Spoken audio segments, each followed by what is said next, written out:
Today we are once again talking about the Hellenistic giant, the biggest of Alexander the Great's successor states, the Seleucid Empire. This video serves as a continuation of another video I've made about Seleucid bronze coins. If you haven't seen it, I strongly recommend you check it out as it is a complementary video to this one. I'll leave the video link in the description down below. First, we discussed bronze, how bronze coins were struck locally, how there are plenty of different denominations for different kinds of uses, and how they were absolutely vital to the highly urbanized Greek way of life. Now, we're looking at silver. Silver was the main monetary metal of the Greeks. Well, the main monetary metal for everyone, really, so its minting was much more controlled. Precious metals could only be minted at royal mints. Their weight and sizes were much better controlled, and that's simply because the state depended on high-quality silver coins. Soldiers were paid in silver, external trade was conducted in silver, you as an individual made your savings in silver rather than bronze. We will see that different to bronze, which was very local in nature, silver had a clear denomination system struck very accurately, and they were accepted throughout the empire. After all, silver was silver. So first, a little bit of context once again. The Seleucids used the Attic standard, originally established by Athens, and silver was king.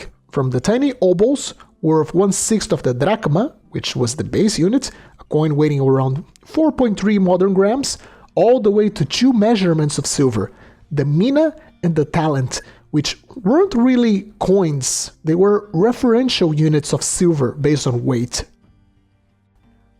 A mina of silver was worth 100 drachmae, or 435 grams of silver. A talent was worth 60 minae, or a whopping 26.1 kilos. These were units of account, referential weights of silver. Trade between major merchants, payment and deals between kingdoms were measured in talents or mina. That's just too much money to be minted on a coin, although there are some records and some drawings of some models of stamped ingots that were worth a single mina. So just as a curiosity for you to have an idea of how much money we're talking about, 4 minae or 400 drachmae were the yearly wage of an agricultural worker, while 20 minae could buy you a slave. Talents, however, are a whole different ballgame. One single talent, worth a whopping 6,000 drachmae, was enough to pay for an entire crew of 200 rowers of one of the massive Greek warships, the triremes, for an entire month. But of course, this kind of purchasing power in a single unit was impractical in common use, of course, so the vast majority of the silver available was in coin form, ranging from the massive Tetra Drachma, a 10 drachma piece, all the way to the aforementioned obol, worth only 1/6 of a single drachma. So how about we have a look at some examples of silver coins? And we start with one of the big boys, the Tetra Drachma, where one of the things that impress me the most about this denomination is the high relief they have. Being a fair amount of money, 4 drachma of good silver, these were rather likely to be exported and used on foreign commerce, so it wasn't the empire's interest to have the best artists work on the image of the king being exported far and wide. These were prestige pieces. So this particular coin is from Seleucus II, struck between 246 and 225 BC. On the obverse, we see the typical imagery of the Hellenistic period, that is, of the king showing himself on the coin. We have a very very gentle features of Seleucus looking to the right, wearing the royal diadem, which symbolized he was the king.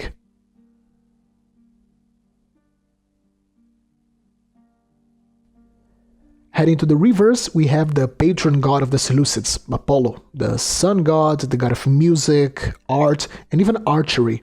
His depiction on Seleucid coins always shows him very relaxed, very dignified.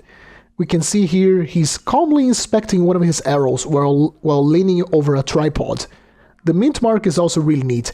So this coin was struck in a city called Laodicea by the sea. And to represent it was minted at a coastal city, the mint mark is Poseidon's trident, with a lovely little dolphin.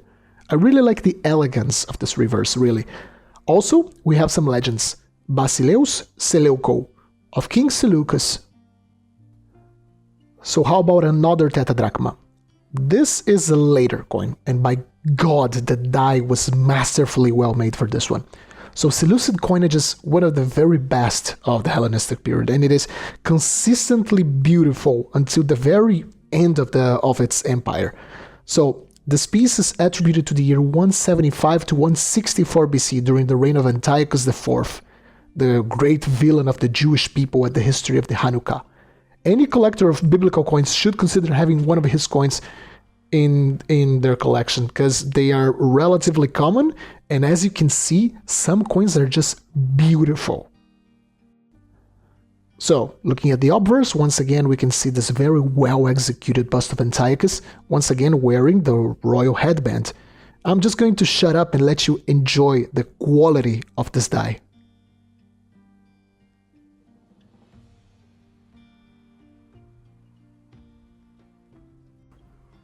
But it's not only the obverse that looks good, the reverse is also very interesting. Here we have Jupiter sitting on his throne carrying his scepter. This is a very old design reminiscent from the coins of Alexander the Great. This time, however, instead of an eagle, Zeus is holding a little Nike, the goddess of victory, crowning his own name.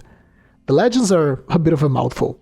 The later you get into Seleucid history, the more and more titles and accolades we see in their coins. We can read Basileus Antiocho, Theon Epiphano, translating to from King Antiochus the Divine, and at the bottom, an extra title, Nikephoros, or the Bringer of Victory, a personal nudge to maybe to his military prowess, we could say. Now for the base unit, the drachma. For this one we're going back in time a little bit, back to the time the Seleucids still do not put their own images on coins. This drachma in particular is dated to between 281 and 261, so very early coin, during the reign of Antiochus I. So these early coins were struck in the earlier style of Alexander, and this made perfect sense back then. It was a way to obtain legitimacy by connecting yourself to the biggest conqueror the Greek world had ever seen, and simply by sheer visual acceptance. Merchants all over the Mediterranean were used to seeing these types of coins. And if you learn something from history is that money is very conservative, so reutilizing an image people were used to was a very common move. On the obverse we have the bust of Hercules, wearing the skin of the Nemean lion. Some say the face of Hercules in these coins is that of Alexander. This theory has been somewhat debunked years ago, since some coins from Alexander's father also had this obverse in them. But recently this theory has been somewhat revived. It is undeniable that if you look at pictures and ancient marble sculptures of Alexander, you can clearly trace a visual connection between them and the coin. So who knows, maybe the answer actually lies in the middle. Alexander might not have asked specifically to have his bust on the coin, but to have some of his personal features added to that of Hercules would be something very plausible. Heading to the reverse, however, we see that Antiochus slightly adapted the design to do his personal propaganda. The overall design is very similar to Alexander's coins once again. We have Zeus sitting on his throne, carrying a scepter, and his trustworthy eagle. When we head to the legends, however, we see some differences. Usually on Alexander's coins, you would read Alexandrou Basileu, or just Alexandrou, of King Alexander. Well, this time we have Seleuco Basileus, or of King Seleucus. Antiochus is drawing on the image of his father, Seleucus I, Alexander's successor, general, and the original founder of the Seleucid Empire, to obtain legitimacy. Really neat. This coin is a type of hybrid, a transitional piece between Alexander's coins and the beginning of a purely Seleucid coinage. So how about another drachma? Although he only struck coins for a short time, between 144 and 142 BC, Antiochus the Sixth has some very interesting coins, as he really took the whole concept of God incarnate on earth to a whole new level. It was common for Greek monarchs to attach some connections to the divine to justify their reign, but some, as we will see, just took it a little bit further. Here on the obverse we have the bust of Antiochus. Remember on the previous coin I mentioned Apollo, the sun god, was one of the patron gods of the Seleucids? Well, here in this little drachma we have the king styling himself as a direct manifestation of that god. He not only wears the royal diadem, symbol of kings, but he also has sun rays coming out of his head. This type of bust is called a radiate bust, making an allusion to the sun.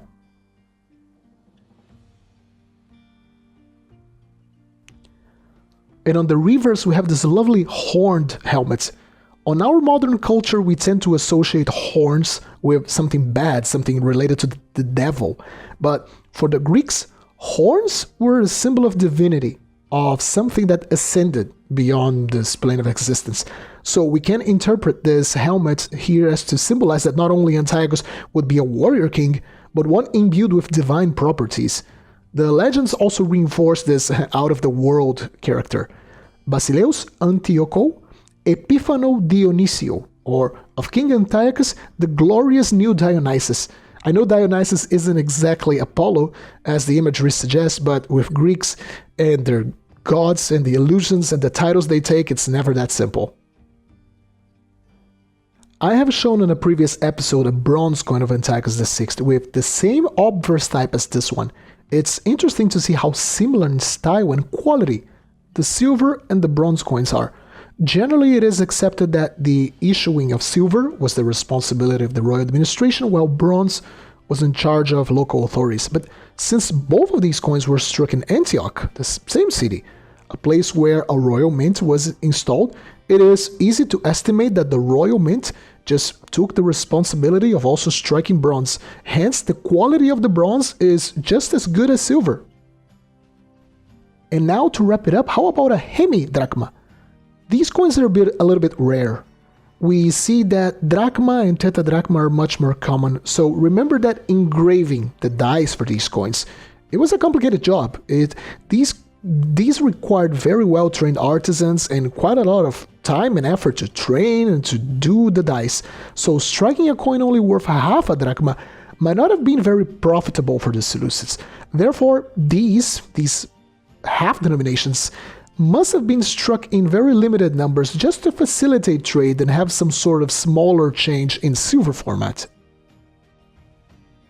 This piece is also attributed to Antiochus the Sixth, and as we can see with its bigger cousin, the design on the obverse is exactly the same, the radiate head of the king with the radiate crown.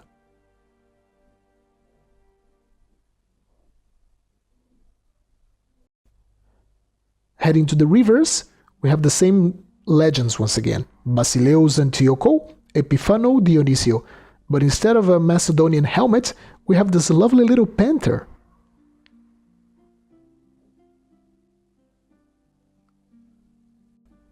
Okay, we are done with bronze and silver. Hopefully one day I can bring you some Seleucid gold. Let me know what you think. Do you have a favorite Seleucid coin in silver? Maybe a favorite Seleucid monarch? Let us know in the comment section down below.